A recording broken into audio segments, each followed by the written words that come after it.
Itinaas ng National Grid Corporation of the Philippines o NGCP sa red alert ang Luzon Grid ngayong gabi.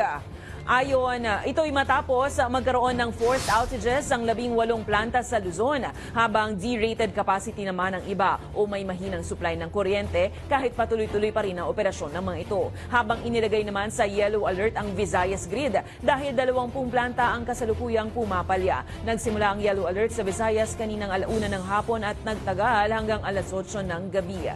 Kaugnay niyan, hinihimok naman ng Meralco at Department of Energy ang mga malalaking kumpanya na sumali sa Interruptible Load Program ng gobyerno. Ito'y para matiyak na magkakaroon ng sapat na supply ng kuryente ngayong tag-init.